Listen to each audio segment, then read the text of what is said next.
അതാ കുറച്ച് ചെറിയ കുഞ്ഞുങ്ങൾ കിടന്ന് നിലവിളിക്കുകയാണ്. ഒരു അടുപ്പിന്റെ ചുവട്ടിലിരിക്കുന്നുണ്ട്. മക്കള് കിടന്ന് വല്ലാതെ കരയുകയാണ്. അതാ യാത്രക്കാരാണ്. ഉമർ ഇബ്നുൽ ഖത്താബ് റളിയല്ലാഹു തആല അൻഹു അവിടെന്ന് ചോദിക്കുന്നു, ഉമ്മ,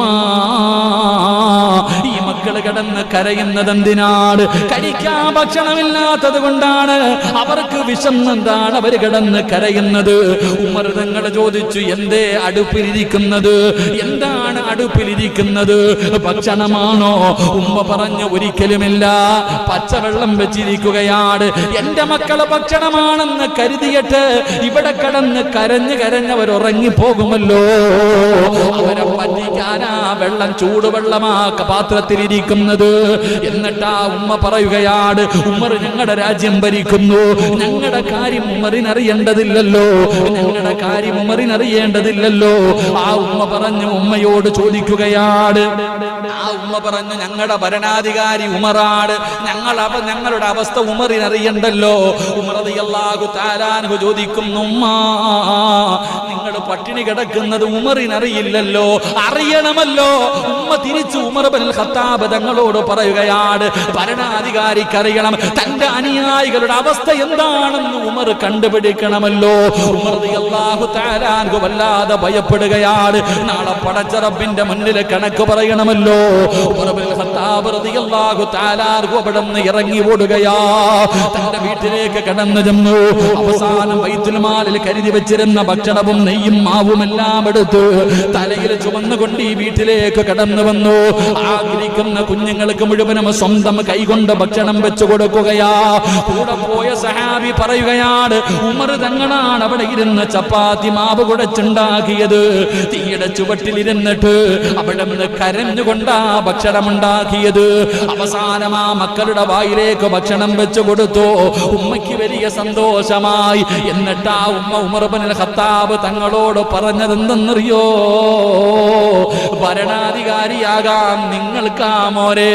ആ ഉമ്മ പറഞ്ഞു കൊടുത്തു, ഇസ്ലാമിന്റെ ഭരണാധികാരിയായിരിക്കേണ്ടത് ഉമറല്ല, നിങ്ങളാണ് അതിനർഹൻ. അവിടെ നിന്ന് പറഞ്ഞു കൊടുക്കുമ്പോ മഹാനായ സയ്യിദുനാ ഉമർ ഇബ്നുൽ ഖത്താബ് റളിയല്ലാഹു തആല അൻഹു അവിടെ നിന്ന് പറഞ്ഞില്ല ഞാനാണ് ഉമറെന്ന്. ആ ഉമ്മ പറഞ്ഞു കൊടുത്തു. ഈ ഭക്ഷണം മുഴുവനും ചുമന്നുകൊണ്ടുവന്ന് വെച്ച് മക്കൾക്കും ആ ഉമ്മയ്ക്കും കൊടുത്തപ്പോ കഴിച്ചു കഴിഞ്ഞിട്ട് പറയാ, മക്കളെ, മോനെ, നീയാണ് ഇസ്ലാമിന്റെ ഭരണാധികാരി ആവാനുള്ള യോഗ്യത നിനക്കാ, ഉമറിനല്ല. റളിയല്ലാഹു തആല അൻഹു പറയാം, അത് ഞാനാ ഉമർ എന്ന് പറഞ്ഞില്ല, ഞാനാ ഉമ്മ എന്ന് ഉമർ നിങ്ങൾ പറഞ്ഞില്ല. എന്റെ പ്രിയപ്പെട്ട സഹോദരങ്ങളെ, മിണ്ടാതെ ഭക്ഷണം കൊടുത്ത് ദുആ ചെയ്തിട്ട് തിരിച്ച് നടന്നുപോയി മഹാനായ സയ്യിദുനാ ഉമർ ഇബ്നുൽ ഖത്താബ്. നമ്മളെങ്ങാനാണെങ്കിൽ ആലോചിക്കേ, നമ്മളെങ്ങാനാണെങ്കിൽ ആലോചിച്ചോക്ക്. അങ്ങനെ ആയിരുന്നു ഉമർ റളിയല്ലാഹുവിന്റെ ചരിത്രം. എന്റെ പ്രിയപ്പെട്ട സഹോദരങ്ങളെ, ചരിത്രത്തിൽ കാണാം, ഒരു ദിവസം ഇശാ നമസ്കാരം കഴിഞ്ഞിട്ട് ഉമർ റളിയല്ലാഹു തആല അൻഹു രാജ്യം ഭരിക്കുന്ന സമയത്ത് നോക്കുമ്പോ രാത്രി ഇങ്ങനെ പോകുമ്പോ ഒരു സഹാബി അബൂ തൽഹ റളിയല്ലാഹു തആല അൻഹു ഇങ്ങനെ നടന്നു പോകുമ്പോ ഒരാളിങ്ങനെ തലയിൽ തുണിയിട്ടിട്ട് പതുങ്ങി പോവാ. തലയിലൂടെ തുണിയിട്ടിട്ട് ഈന്തപ്പന മരത്തിന്റെ ചുവട്ടിലൂടെ പതുങ്ങി പോവാ. സുബ്ഹാനല്ലാഹ്, ഇന്നെങ്ങാണമാണെങ്കിൽ തീർന്നു. അള്ളാഹു കാത്തിരക്ഷിക്കുമാറാകട്ടെ. രാത്രി ഇങ്ങനെ തലയിൽ അബൂ തൽഹ റളിയല്ലാഹു തആല അൻഹു ഇങ്ങനെ നോക്കി, ഇതെന്താ ഒരു പന്തികേടുള്ള ഹൊക്ക, ഇതൊരു പന്തികേടുണ്ട്. ആരാ കണ്ടുപിടിക്കണല്ലോ, ഉമറല്ലേ രാജ്യം ഭരിക്കണേ. ഉമർ റളിയല്ലാഹു തആല അൻഹു രാജ്യം ഭരിക്കുമ്പോ ഇങ്ങനൊരുത്തനോ? അബൂ തൽഹ റളിയല്ലാഹു തആല അൻഹു പുറകെ പോയി. ആളാരാന്ന് മനസ്സിലാവണില്ല. പതുങ്ങി ഇങ്ങനെ പോയിട്ട് ആരുമില്ല, ഒഴിഞ്ഞ ഒരു ഭാഗത്തൊരു വീടിരിക്കുന്നുണ്ട്. ആ വീടിന്റെ മുന്നിലേക്ക് പോയി. അള്ളാഹു നമുക്ക് ഈമാൻ നൽകുമാറാകട്ടെ. 3 സ്വലാത്ത്. സ്വല്ലല്ലാഹു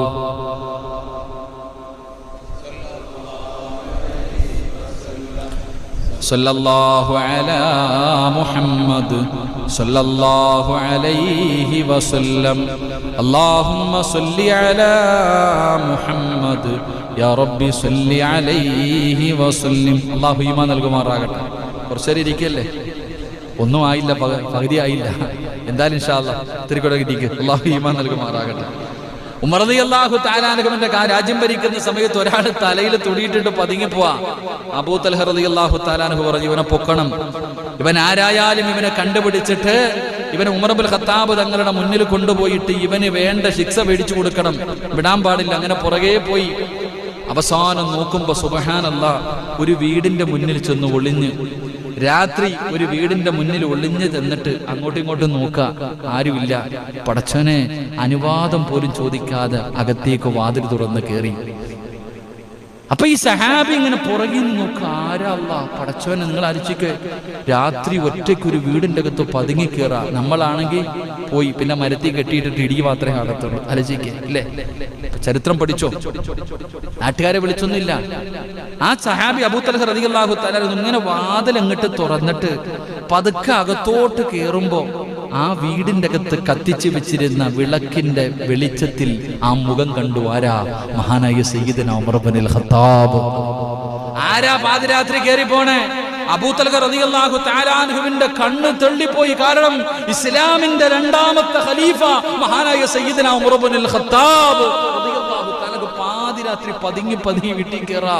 സുബ്ഹാനല്ലാഹ്, ആ സഹാബി ഇങ്ങനെ കണ്ണും തെള്ളി നിൽക്കാ. പടച്ചോനെ ആരാ അല്ലാഹ് ഇത്? ഉമറിന്റെ ഹൃദയത്തെ, ഉമർ റളിയല്ലാഹു തആല അൻഹുവിനെ പരാജയപ്പെടുത്തി കളഞ്ഞത് ഏത് പെണ്ണാ അല്ലാഹ്? ആരാ അല്ലാഹ്? പടച്ചോൻ ഈ സഹാബി ഇങ്ങനെ കുറെ നേരം നോക്കി നിന്നു. ഇറങ്ങി വന്നാ ചോദിക്കാന്ന് കരുതിയിട്ട്, ഖലീഫയല്ലേ, ഇറങ്ങി വന്നാ ചോദിക്കാമെന്ന് കരുതി അവിടെ തന്നെ നിന്നു. ഒരുപാട് സമയം നിന്നു, ഇറങ്ങി വന്നില്ല. അവസാനം അബൂ തൽഹ റളിയല്ലാഹു തആല അൻഹു ഒരു അടയാളം വെച്ച് വീട് കണ്ടുപിടിക്കണമല്ലോ. വീടിന്റെ പുറത്തൊരു അടയാളം വെച്ച് വീട്ടിൽ പോയി. ഉറക്കൊന്നുമില്ല, അങ്ങനെ എപ്പോഴോ ഉറങ്ങി. രാവിലെ സുബഹിയുടെ ബാങ്ക് കേട്ടു. മഹാനായ അബൂ തൽഹ റളിയല്ലാഹു തആല അൻഹു പള്ളിയിൽ പോയി, നമസ്കരിക്കാൻ വേണ്ടി പോയി. പടച്ചവനെ പള്ളിയിൽ പോയപ്പോ ഇമാമ നിൽക്കുന്ന ആരാ? മഹാനായ സയ്യിദുനാ ഉമർ ഇബ്നുൽ ഖത്താബ് റളിയല്ലാഹു തആല. അബൂ തൽഹ റളിയല്ലാഹു അൻഹു പുറകെ നിസ്കരിക്കുക. ഇന്നലെ രാത്രി ചങ്ങാതിയെ വീടിനകത്ത് കയറി പോയത്, എങ്ങനെയാ നിസ്കരിക്കുക? അപ്പൊ ഇങ്ങനെ മനസ്സിന്റെ ഉള്ളിൽ മുഴുവനും പടച്ചവൻ എന്തൊരു തെറ്റിദ്ധാരണ. പക്ഷേ ഉമർ ഇബ്നുൽ ഖത്താബ് തങ്ങളോട് ചോദിച്ചില്ല, സലാം വീട്ടി. സുബഹി നമസ്കാരം കഴിഞ്ഞ് സലാം വീട്ടി. മഹാനായ അബൂ തൽഹ റളിയല്ലാഹു തആല അൻഹു അവിടെ ഇറങ്ങുകയാണ്. എന്നിട്ട് ഇന്നലെ രാത്രി പടച്ചവനെ അടയാളം വെച്ച വീട് ഏതാണെന്ന് കണ്ടുപിടിക്കണമല്ലോ. നടക്കുകയാണ്. അവസാനം ആ വീട് കണ്ടുപിടിച്ചു. വീടിന്റെ മുന്നിൽ ചെന്നു. മഹാനായ അബൂ തൽഹ റളിയല്ലാഹു തആല അൻഹു സലാം പറഞ്ഞു. അതാ വീടിന്റെ അകത്ത് നിന്ന് സലാം അടക്കുന്നതൊരു പെണ്ണാ. സുബ്ഹാനല്ലാഹ്. അവിടുന്ന് അനുവാദം ചോദിക്കുകയാണ്. വീടിന്റെ പുറത്തു പോയി നിന്ന് അബൂ തൽഹ റളിയല്ലാഹു തആല അൻഹു സലാം പറഞ്ഞു. അവിടുന്ന് അനുവാദം ചോദിച്ചപ്പോൾ മറുപടി പറഞ്ഞത് പെണ്ണാണ് പറഞ്ഞത്. അപ്പൊ കൺഫേമായി. അപ്പൊ ആ വീടിന്റെ അകത്ത് പെണ്ണാണെന്ന് കൺഫേമായി. എന്നിട്ടും ഉമർതങ്ങളെ പോയതല്ലേ ശരിയല്ല. അവിടുന്ന് വിശ്വസിച്ചില്ല. അനുവാദം ചോദിച്ചിട്ട് വീടിന്റെ അകത്തേക്ക് കടന്നുപോയി. അനുവാദം ചോദിച്ചിട്ട് വീടിന്റെ അകത്തേക്ക് കടന്നു ചെല്ലുമ്പോൾ ഉമർ തങ്ങൾ കാണുന്ന കാഴ്ച എന്താ? സുബ്ഹാനല്ലാഹ്. പടുവൃദ്ധയായ ഒരു ഉമ്മയാണ്. ആരാരുമില്ലാത്ത, കണ്ണിന് കാഴ്ചയില്ലാത്ത, എല്ലും തോലുമായിട്ട് കിടക്കുന്ന ഒരുമ്മ. പടച്ചവരെ, അബൂ തൽഹ റളിയല്ലാഹു തആല അൻഹുവിന്റെ കണ്ണ് നിറയുകയാ. പടച്ചവരെ, ആ ഉമ്മയുടെ ചാരത്തേക്ക് കടന്നു ചെന്നു. അവിടെ നിന്ന് ചോദിക്കുന്നു, ഉമ്മ, ഇന്നലെ രാത്രി ഇവിടെ ഒരു മനുഷ്യൻ വന്നല്ലോ, എന്തിനാ ഉമ്മ വന്നത്? മോനെ, എനിക്ക് കണ്ണ് കാണാറില്ല, എഴുന്നേക്കാൻ കഴിയാറില്ല. എല്ലാ ദിവസവും രാത്രിയാകുമ്പോ ഒരു മനുഷ്യർ ഇവിടെ വരും. പടച്ചവരെ, എന്നെ കുളിപ്പിക്കുമല്ലോ, എന്റെ വസ്ത്രം കഴുകുമല്ലോ, എന്റെ മൂത്രവും കാഷ്ടവും വാരുമല്ലോ, എന്നെ കുളിപ്പിച്ച് പുതിയ വസ്ത്രങ്ങൾ ധരിപ്പിച്ചിട്ട് ആ മകൻ തന്നെ വീടിന്റെ അകത്തിരുന്ന് ഭക്ഷണമുണ്ടാക്കി. ആ പൊന്നുമോൻ എനിക്ക് ചവയ്ക്കാൻ പല്ലില്ലാത്തത് കാരണം സ്വന്തം വായിക്കകത്തിട്ട് ചവച്ചരച്ചിട്ട് എനിക്ക് എല്ലാ ദിവസവും വാരിത്തരുന്ന മനുഷ്യനാ. അല്ലാഹുവേ, സ്വന്തം ഉമ്മാനെ നോക്കുന്നത് പോലെ സ്വന്തം ഉമ്മാനെ നോക്കുന്നത് പോലെ ഇന്ന് ഉമ്മയെപ്പോലും അങ്ങനെ പല മക്കളും നോക്കാറില്ല. ഏത് ഭരണാധികാരിക്കാ ഇങ്ങനെ ഭരിക്കാൻ കഴിയുന്നത്? ഉമർ തങ്ങൾ ചെന്ന ഉമ്മാന്റെ മൂത്രം വാരുകയാ. ഇന്നൊരു രോഗിയെ കാണാൻ പോയാൽ തന്നെ എന്റെ പ്രിയപ്പെട്ടവരെ പത്രക്കാര് ഫോട്ടോ എടുക്കും, അത് കഴിഞ്ഞത് ഫ്ലെക്സ് അടിക്കും, അല്ലെങ്കിൽ യൂട്യൂബിലും ഫേസ്ബുക്കിലും ഇടും. എന്നിട്ട് മാറി നിന്നിട്ട് ഡെറ്റോൾ അടിച്ച് കൈ കഴുകുന്ന കാലവാ. ഉമർ തങ്ങൾ അങ്ങനെയല്ല. ആ ഉമ്മയുടെ മൂത്രം കഴുകി, കാഷ്ടം വാരി, ഉമ്മാനെ കുളിപ്പിച്ചു, ഉമ്മയുടെ തുണി കഴുകി കൊടുത്തു, പുതിയ വസ്ത്രം ധരിപ്പിച്ചു, ഉമ്മാനെ സ്വന്തം കൈകൊണ്ട് ഭക്ഷണം വെച്ച് വിളമ്പിയിട്ട് തന്റെ വായിക്കകത്തിട്ട് ചവച്ചരച്ചിട്ട് ആ ഉമ്മാടെ വായിലേക്ക് വാരി കൊടുക്കുകയാ. സുബ്ഹാനല്ലാഹ്. അബൂ തൽഹ റളിയല്ലാഹു തആല അൻഹു ചോദിക്കുന്നു, ഉമ്മ അതാരാണെന്നറിയോ? ഉമ്മ അതാരാണെന്നറിയോ? ഉമ്മ പറഞ്ഞു, മോനെ എത്ര ചോദിച്ചിട്ടും ആരാണെന്ന് പറയുന്നില്ല, എനിക്ക് കണ്ണ് കാണില്ലല്ലോ, എത്ര ചോദിച്ചിട്ടും ആരാണെന്ന് പറയുന്നില്ല. അബൂ തൽഹ റളിയല്ലാഹു തആല അൻഹു പറഞ്ഞു, ഉമ്മ അതാണ് മഹാനായ സയ്യിദുനാ ഉമർ ഇബ്നുൽ ഖത്താബ്. അതാണ് ഉമർ ഇബ്നുൽ ഖത്താബ്. എന്റെ പ്രിയപ്പെട്ടവരെ, ഉമറിന്റെ ഭരണം അങ്ങനെയായിരുന്നു. ഒരു കാര്യത്തിലും വിട്ടുവീഴ്ചയില്ലായിരുന്നു. വല്ലാത്ത ജനങ്ങളുടെ കാര്യത്തിൽ വല്ലാത്ത ശ്രദ്ധയായിരുന്നു. എന്റെ പ്രിയപ്പെട്ടവരെ, അള്ളാഹുവിന് വല്ലാത്ത ഭയമായിരുന്നു. ഉമർ തങ്ങൾ പാതിരാത്രി പരിശുദ്ധനായ പ്രവാചകൻ അവിടുന്ന് ചരിത്രത്തിൽ കാണാം. ഉമർ ഇബ്നുൽ ഖത്താബ് റളിയല്ലാഹു തആല അൻഹു പടച്ചവരെ രാത്രിയായി കഴിഞ്ഞാൽ ഇങ്ങനെ സഞ്ചരിക്കുമായിരുന്നു. ഒരു ദിവസം തന്റെ കഴുതയുടെ മുകളില് ഉമർ ഇബ്നുൽ ഖത്താബ് റളിയല്ലാഹു തആല അൻഹു ഇങ്ങനെ പോകുമ്പോ ഒരു വീടിന്റെ അകത്തിരുന്ന് ഖുർആൻ ഓതുന്ന ശബ്ദം കേൾക്കുകയാ. പടച്ചവനെ, ഇന്ന് അങ്ങനെയൊന്നും കേൾക്കാൻ കഴിയില്ലല്ലോ. ഏതെങ്കിലും ഒരു വീടിന്റെ അകത്തിരുന്ന് ഖുർആൻ ഓതുന്ന ശബ്ദം. ഇന്നത്തെ കാലഘട്ടത്തിൽ നിങ്ങൾ ഈ പായ്പാട് മുഴുവനും നടന്നു, ഇനി ഏതെങ്കിലും ഒരു വീടിന്റെ അകത്തുനിന്ന് ഖുർആൻ ഓതുന്ന ശബ്ദം കേട്ട സുബ്ഹാനല്ലാഹ്, അല്ലാഹു ഈമാൻ തരുമാറാകട്ടെ. കേക്കോ? നെഞ്ചത്ത് കൈവച്ചിട്ട് പറ. പണ്ടത്തെ കാലം അങ്ങനല്ല. പണ്ടൊക്കെ ഓരോ വീടുകളിൽ ഖുർആൻ ഓതുന്നത് കേൾക്കാം, ഓരോ വീട്ടിലും ഖുർആൻ ഓതുന്നത് കേൾക്കാമായിരുന്നു. ഇന്ന് സീരിയലിന്റെ ശബ്ദം മാത്രമേ കേൾക്കാനുള്ളൂ. അല്ലാഹു ഈമാൻ തരുമാറാകട്ടെ. റളിയല്ലാഹു തആല അൻഹു തന്റെ കഴുതയുടെ പുറത്തിങ്ങനെ യാത്ര ചെയ്യുമ്പോ ഖുർആൻ ഓതുന്ന ശബ്ദം ഒരു വീട്ടില്, ഖലീഫയാണ്, ഒരു വീട്ടിൽ ഇങ്ങനെ ഖുർആൻ ഓതുകയാണ്. എന്റെ പ്രിയപ്പെട്ടവരെ, വത്തൂർ വകിതാബിൻ മസ്തൂർ, അല്ലാഹുവിന്റെ പരിശുദ്ധമായ ഖുർആൻ ഇങ്ങനെ ഓതുകയാണ്. സൂറത്തു തൂർ ഇങ്ങനെ ഓതുന്നത് ഈ അബൂ ഉമർ ബിൻ ഖത്താബ് തങ്ങൾ ഇങ്ങനെ കേൾക്കുകയാണ്. കഴുതയുടെ മുകളിലാണ് ഇരിക്കുന്നത്. അവിടെ കഴുതയുടെ മുകളിൽ നിന്ന് ഖുർആൻ ഓതുന്നത് ഇങ്ങനെ കേൾക്കുകയാണ്. ആ വീടിന്റെ അകത്തിരുന്ന് ഓതി ഇന്ന അദാബ ലിറബ്ബി, ഇന്ന അദാബ, അല്ലാഹുവിന്റെ അദാബുകളെ കുറിച്ച് പറയുന്ന ആ ആയത്ത് ഇങ്ങനെ ഓതുമ്പോ അല്ലാഹുവിന്റെ ഖുർആൻ പറയുകയാണ്, എന്റെ പ്രിയപ്പെട്ടവരെ, ശിക്ഷ സംഭവിക്കുക തന്നെ ചെയ്യുമെന്ന്. അല്ലാഹുവിന്റെ ശിക്ഷ ഉറപ്പായിട്ടും സംഭവിക്കും. നിങ്ങൾക്ക് തോന്നുന്നുണ്ടോ അല്ലാഹു നിങ്ങളെ വെറുതെ വിടുമെന്ന് നിങ്ങൾക്ക് തോന്നുന്നുണ്ടോ? ഖുർആനിലെ ഒറ്റ ആയത്ത് കേട്ടപ്പോ ഒരു മാസം പേടിച്ച് വിറച്ച് റബ്ബേ എഴുന്നേക്കാൻ കഴിയാതെ വീടിന്റെ അകത്ത് കിടന്നിട്ട് സഹാബത്ത് സിയാറത്ത് ചെയ്തു എന്ന് ചരിത്രം പറയുന്നു. അള്ളാഹു നമുക്ക് ഈമാൻ നൽകി അനുഗ്രഹിക്കുമാറാകട്ടെ. വല്ലാത്ത ഈമാനായിരുന്നു, വല്ലാത്ത ഈമാൻ. എന്റെ പ്രിയപ്പെട്ടവരെ, നമ്മളൊക്കെ ഈജിപ്തിൽ പോകുമ്പോ ഇന്ന് നൈൽ നദി കാണാം. നൈൽ നദി അള്ളാഹു പോയി കാണാൻ ഭാഗ്യം തരുമാറാകട്ടെ. ആമീൻ പറ. പോയി കാണാമല്ലോ, പക്ഷെ ഇന്ന് പോയി കാണാൻ പറ്റത്തില്ല കേട്ടാ. നൈൽ നദിയൊക്കെ ഇന്ന് പോയി കാണാൻ പറ്റും. ഇതിലൊക്കെ നമ്മൾ ചരിത്രങ്ങൾ കേൾക്കാറുണ്ട്. മുസാ നബി അല്ലേ ഇപ്പൊ നൈൽ നദിയിൽ ഒതുക്കിയ പാട്ട് പാടുന്നില്ലേ ദസ്ലീം ഉസ്താദ്?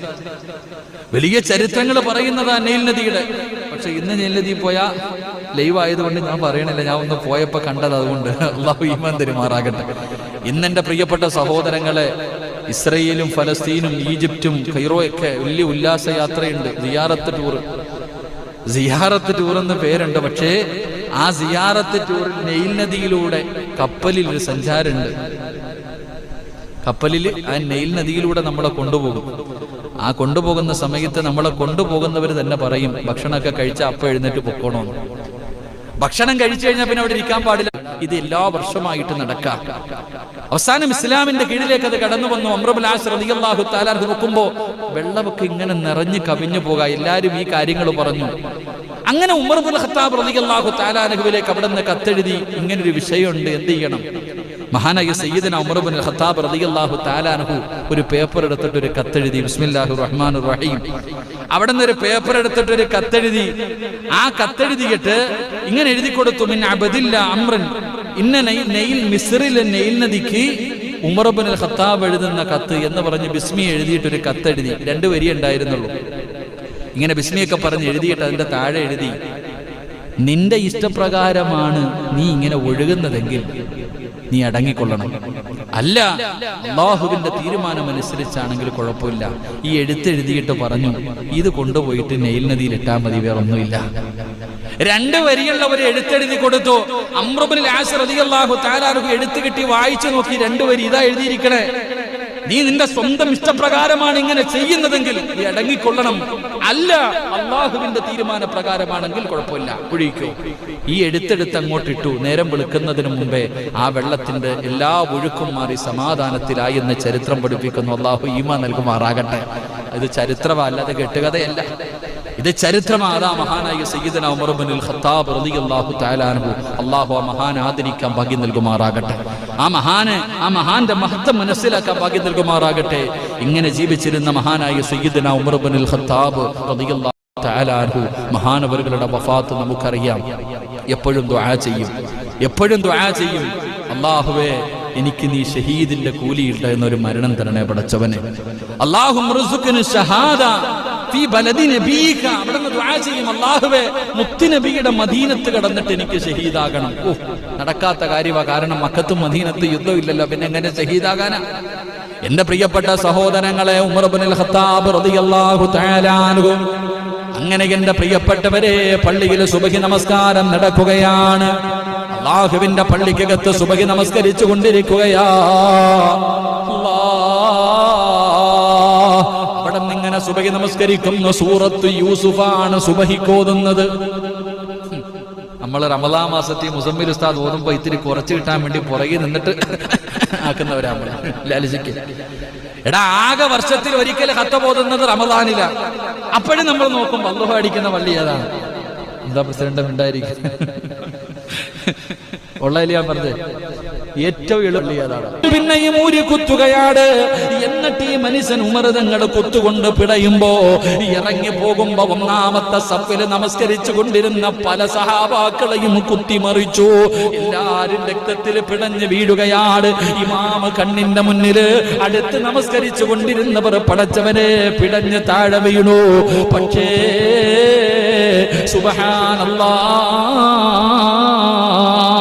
ഒരാള് പോലും ഓടിയില്ല, ഒരാള് പോലും അനങ്ങിയില്ല.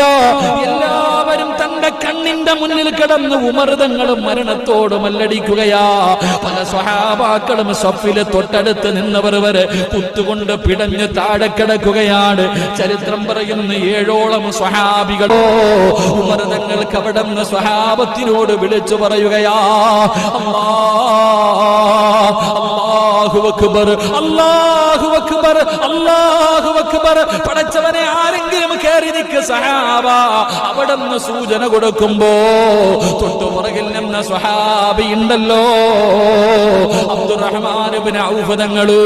എന്റെ പ്രിയമുള്ളവരെ, പുറകിൽ നിന്ന സ്വഹാബി കയറിയിട്ട് ഇമാമത്ത് നിൽക്കുകയാണ്. ഖലീഫ കാലിന്റെ ചുവട്ടിൽ കിടന്ന് പിടയുകയാ. അപ്പോഴും അവിടെ കയറി നിന്ന് നിസ്കാരം പൂർത്തീകരിക്കുകയാണ്. സലാം വീട്ടി എല്ലാരും കൂടെ ഉമർ തങ്ങളുടെ ചാരത്തേക്ക് കടന്നു വന്നു. വല്ലാത്തൊരവസ്ഥയിൽ കിടക്കുകയാണ്. മരണത്തോട് മല്ലടിച്ചുകൊണ്ട് കിടക്കുകയാണ്. വായിക്കകത്തൊഴിച്ചു കൊടുക്കുന്ന പാലുണ്ടല്ലോ, തന്റെ വയറ്റിലൂടെ അടിവയറിലൂടെ വെളിയിലേക്ക് ഒഴുകിക്കൊണ്ടിരിക്കുകയാ. എല്ലാരും വല്ലാത്ത പ്രയാസത്തിലാണ്. ഈ സമയമുണ്ടല്ലോ, ഉമർ തങ്ങൾ തന്റെ പൊന്നാര മകനെ വിളിക്കുകയാണ്. തങ്ങൾ തന്റെ പൊന്നാര മകനെ വിളിക്കുകയാ. തന്റെ മകനെ വിളിച്ചിട്ട് അവിടെ നിന്ന് പറയുന്നു, യാ അബ്ദുല്ലാഹ്. അബ്ദുല്ല എന്ന പൊന്നുമോനെ വിളിച്ചിട്ട് പറയുന്നു, മോനെ, വാപ്പയുടെ മരണമെടുത്തു മോനെ, വാപ്പയുടെ മരണമെടുത്തു മോനെ. ചെയ്യണമെന്നറിയോ? ആയിഷാ ബീബി റളിയല്ലാഹു തആല അൻഹയുടെ വീട്ടിലേക്ക് പറഞ്ഞു വിടുകയാ. തന്റെ പൊന്നാര മകനെ ആയിഷാ ബീബിയുടെ വീട്ടിലേക്ക് പറഞ്ഞു വിടുകയാണ്. എന്റെ പൊന്നുമോൻ ചെന്നിട്ട് ചോദിക്കണം, ഉമറാണ് പറഞ്ഞു വിടുന്നത്, ഇസ്ലാമിന്റെ ഖലീഫയല്ല. ഇനി എനിക്കതിന് കഴിയില്ല, കാരണം ആരോഗ്യമില്ലല്ലോ, ഞാനിനി ഖലീഫയല്ലല്ലോ. അതുകൊണ്ട് ഉമർ ഇബ്നുൽ ഖത്താബ് പറഞ്ഞു വിടുകയാണ്, ആയിഷാ ബീവിയോട് പോയി ചോദിക്കണം, ഞാൻ മരിച്ചാൽ മുത്തുനബിയുടെ ഖബറിന്റെ ചാരത്ത് ഒരു 6 അടി മണ്ണ് എനിക്ക് തരുമോ ആയിഷാ? പൊന്നുമോനെ പറഞ്ഞു വിടുകയാണ്. ആയിഷാ ബീവിയുടെ ചാരത്ത് ചെന്നിട്ട് ചോദിക്കാൻ, ഒരു 6 അടി മണ്ണ് എനിക്ക് തരുവോ എന്റെ മുത്തുനബിയുടെ ചാരത്ത് കിടക്കാൻ, അല്ലാഹുവിന്റെ റസൂലിന്റെ കൂടെ കിടക്കാൻ എനിക്കൊരു 6 അടി മണ്ണ് തരുവോ? പോയി ചോദിച്ചിട്ട് വാ പൊന്നുമോനെ. ആയിഷാ ബീവി റളിയല്ലാഹു തആല അൻഹയുടെ ചാരത്തേക്ക് പറഞ്ഞു വിടുകയാണ്. ഉമർ തങ്ങൾ മരണത്തോട് മല്ലടിക്കുകയാണ്. തന്റെ പ്രിയപ്പെട്ട പൊന്നുമകൻ ചെന്ന് ആയിഷാ ബീവി റളിയല്ലാഹു തആല അൻഹയോട് ചോദിച്ചു. എന്നിട്ട് അവിടെ നിന്ന് തിരിച്ചു വരുന്നു, അബ്ശിർ യാ അമീറുൽ മുഅ്മിനീൻ. ഉമർ തങ്ങളുടെ ചാരത്തേക്ക് തന്റെ പൊന്നാര മകൻ ഓടി വരികയാ. വാപ്പാ, ആയിഷാ ബീവി അനുവാദം തന്നു വാപ്പാ, ആയിഷാ ബീവി അനുവാദം തന്നു വാപ്പാ. അല്ലാഹുവേ, അവിടെ നിന്ന് സന്തോഷ വാർത്ത പറയുമ്പോ ഉമർ തങ്ങൾ രണ്ടാമതും മോനെ വിളിച്ചിട്ട് പറഞ്ഞു, മോനെ, ഞാൻ മരിച്ചു കഴിഞ്ഞാ എന്റെ മയ്യത്ത് കൊണ്ടുപോയി ആയിഷാ ബീവിയുടെ വീടിന്റെ മുന്നിൽ കൊണ്ടുവെക്കണം. ആയിഷാ ബീവി റളിയല്ലാഹു തആല അൻഹയുടെ വീടിന്റെ മുന്നിൽ കൊണ്ടുപോയി എന്റെ മയ്യത്ത് വെക്കണം. എന്നിട്ട് രണ്ടാമതും ചോദിക്കണം, എന്നെ എവിടെ കബറടക്കിയോട്ടെ, കാരണം ഇന്ന് ഞാൻ ജീവിച്ചിരിപ്പുണ്ട്, ഞാൻ ഖലീഫയാണ്.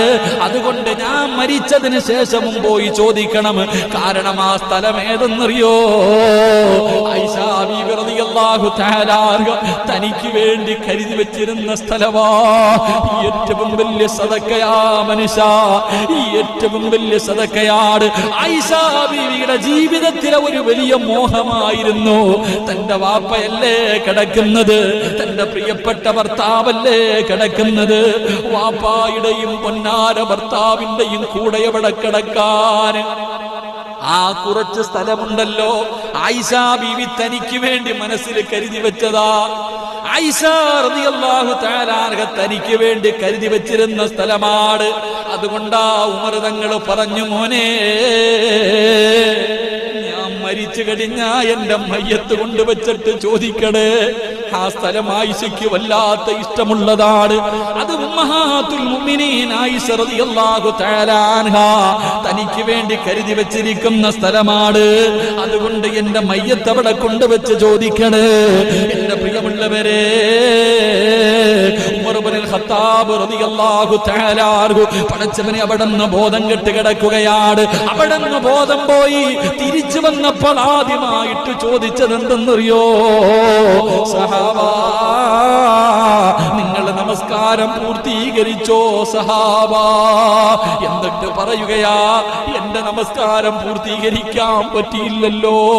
ഉമർ തങ്ങൾ അപ്പോഴും കരയുകയാണ്, ഉമർ തങ്ങൾ അപ്പോഴും കരയുകയാണ്. ഉമർ തങ്ങളും നമസ്കാരത്തെ കുറിച്ചാ ഓർമ്മപ്പെടുത്തിയത്. നമസ്കാരത്തിന്റെ കാര്യമാണ്. മുത്തുനബി വഫാത്താകുമ്പോഴും നമസ്കാരത്തെ കുറിച്ച് ഓർമ്മപ്പെടുത്തി.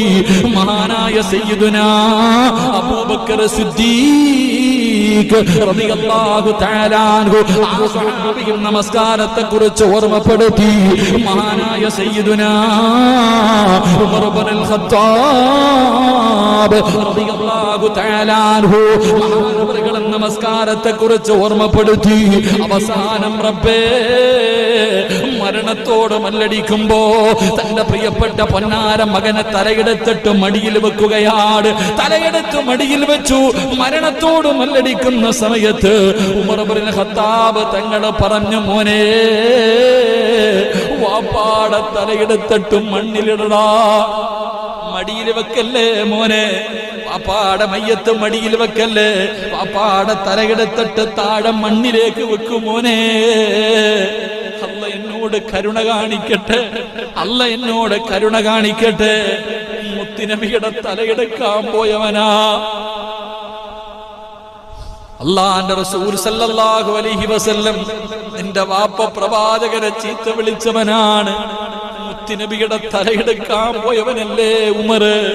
അല്ല എന്നോട് കരുണ കാണിക്കട്ടെ, ഈ മണൽത്തരിയിൽ കിടന്ന് തലയിട്ടടിക്കുന്ന സമയത്തെങ്കിലും അല്ല എന്നോട് കരുണ ചെയ്യട്ടെ. ലാ ഇലാഹ ഇല്ലല്ലാഹ്, ഷഹാദത്ത് കലിമ പറയാൻ എനിക്ക് ഭാഗ്യം കിട്ടണമല്ലോ.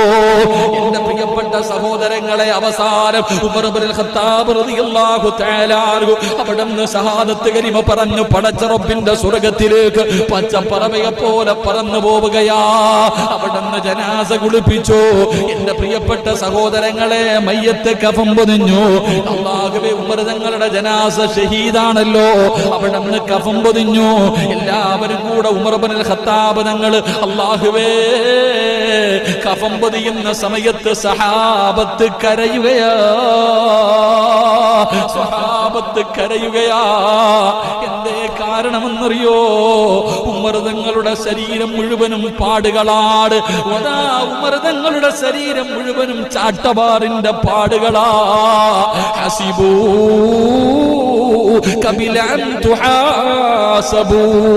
ഉമർ തങ്ങളെ രാത്രിയായി കഴിഞ്ഞ വീടിന്റെ അകത്ത് കയറിയിട്ട് ചാട്ടവാറെടുത്ത് തന്റെ ശരീരത്തടിച്ചിട്ട്, നീ അല്ലാഹുവിനെ ധിക്കരിച്ചല്ലോ, നീ അങ്ങനെ ചെയ്തല്ലോ, നീ പാപം ചെയ്തല്ലോ എന്ന് പറഞ്ഞുകൊണ്ട് സ്വന്തം ശരീരത്തിനെ ചാട്ടവാറ് കൊണ്ട് തല്ലിച്ചതയ്ക്കുമായിരുന്നു, സ്വന്തം വിചാരണ ചെയ്യുമായിരുന്നു. അതിന്റെ അടയാളമാ ശരീരം മുഴുവനും ഉടുപ്പം കൂരിയപ്പോൾ, അവിടത്തെ കമീസങ്ങ് മാറ്റിയപ്പോ ശരീരം മുഴുവനും ചാട്ടവാറുകളുടെ പാടുകൾ. അല്ലാഹുവേ, മുഖത്തിരണ്ട് ചാലുകളാ. മഴവെള്ളപ്പാച്ചിലിൽ വെള്ളമൊലിച്ചു പോകുമ്പോ ചാല് കാണുമല്ലോ, ഓട കാണുമല്ലോ. അതുപോലെ ഉമർ തങ്ങളുടെ കണ്ണുനീരിങ്ങനെ ഒഴുകി ഒഴുകിയിട്ട് രണ്ട് കണ്ണിന്റെയും താഴെ ഒരു ചാലുണ്ടായിരുന്നു സഹോദരാ. ഏത് ഉമർ? മുത്തുനബിയല്ലേ പറഞ്ഞത്, അബൂബക്കറും ഫിൽ ജന്ന, ഉമറും ഫിൽ ജന്ന, ഉസ്മാനും ഫിൽ ജന്ന, അലിയും ഫിൽ ജന്ന.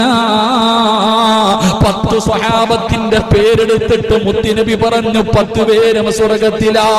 എന്നിട്ട് പറഞ്ഞു, ഉമറേ, അബൂബക്കറെ, നിങ്ങൾ രണ്ടുപേരും എന്റെ കൂടെയാ, എന്റെ കൂട്ടുകാരാണെന്ന് മുത്തുനബി പറഞ്ഞ ഉമർ ഇബ്നുൽ ഖത്താബ് റളിയല്ലാഹു തആല അൻഹുവിന്റെ ശരീരം മുഴുവനും ചാട്ടവാറുകൾ കൊണ്ട് തല്ലിയ പാടുകൾ, തന്റെ മുഖത്ത് കണ്ണുനീരൊഴുകിയിട്ട് ചാലുകൾ. ഇങ്ങനായിരുന്നു ഉമർ തങ്ങളുടെ ജീവിതം. ആ ഉമർ തങ്ങളാണ് റബ്ബേ അവിടുന്ന് ജനാസ പൊതിഞ്ഞു കൊണ്ടുവച്ചു. മഹ്ദി ആയിഷ, ഉമ്മാത്തുൽ മുഅ്മിനീൻ ആയിഷ റളിയല്ലാഹു തആല അൻഹ കൊണ്ടുവച്ച ജനാസ കൊണ്ടുവച്ചിട്ട് അവിടുന്ന് ചോദിക്കുന്നു, ഉമ്മാ, എന്റെ ഉപ്പാന മുത്തുനബിയുടെ ചാരത്തൊന്ന് കബറടക്കിക്കൊള്ളട്ടെ.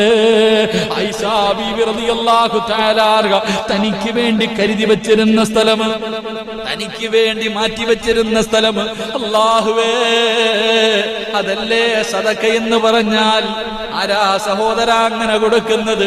ഇതുപോലെ ഒരു ഭാഗ്യമാരാ കിട്ടികെട്ട് നഷ്ടപ്പെടുത്തുന്നത്? അള്ളാന്റെ റസൂലിന്റെ കൂടെ കിടക്കാൻ, തന്റെ വാപ്പാടെ ചാരത്ത് കിടക്കാൻ കരുതി വെച്ചിരുന്ന സ്ഥലമല്ലേ ആയിഷ ബീബി റളിയല്ലാഹു തആല അൻഹ കൊടുത്തത്?